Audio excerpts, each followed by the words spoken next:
పూరికి అయితే రీచ్ అయిపోయాం. జనాలు అయితే ఫుల్గా ఉన్నారు. మరి ఎలా ఉండిద్దాం మరి చూడాలా. సో ఇప్పుడు వెళ్ళి ఫ్రెష్ అయ్యి ఇంకా ఉదయాన్నే దర్శనానికి అయితే వెళ్ళిపోతా. టైం అయితే ఎర్లీ మార్నింగ్ 5:13 అవుతుంది. సో అది ట్రైన్ స్టార్ట్ అయింది 4:30కి స్టార్ట్ అయింది.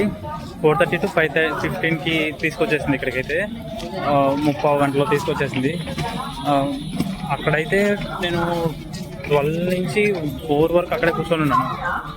చాలాసేపు అయితే ఉన్నాను అక్కడే. మళ్ళీ ఈ ట్రైన్ పేరు ఏంటంటే శ్రీ జగన్నాథ్ పూరి ఎక్స్ప్రెస్ అనమాట. చాలా ఎక్కువ మందే ఉన్నారు ఈరోజు. రేపు ఎలా ఉంటారు మరి ఇంకా. సో అందుకే ఈరోజు దర్శనం చేసేసుకొని అయిపోగొట్టుకోండి. సో ఇంకా మంచిగా ఇప్పుడే స్నానం చేశాను. ఇంకా టెంపుల్కి అయితే వెళ్తున్నాను. ఇక్కడ నుంచి ఒక 2.5 కిలోమీటర్స్ ఉంటాయి. ఆటోలు అయితే నాన్ స్టాప్కి అయితే వెళ్తున్నాయి. సో ఏదో ఒక ఆటో తీసుకొని ఇంకా టెంపుల్కి అయితే వెళ్తాను. అక్కడికి వెళ్ళాక మళ్ళీ అప్డేట్ చేస్తాను. సో ఇక్కడ చూస్తే రోడ్డు మీద ఇలా రాళ్ళన్నీ ఎంబెడ్ చేసి ఉన్నారనమాట. ప్రతి చోట రాళ్ళన్నీ ఉన్నాయి. సో అవి ఎందుకంటే మీకు ఏమైనా ఐడియా ఉంటే చెప్పండి, కామెంట్ చేయండి.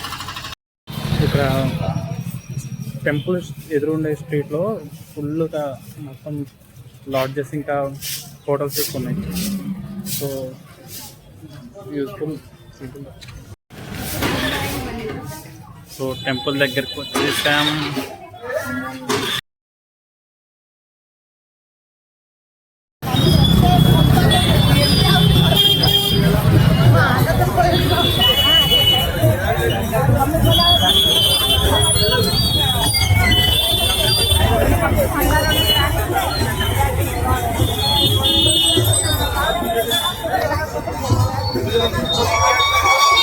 సో జగన్నాథ స్వామి ఇక్కడి నుంచి చూసుకోవచ్చు.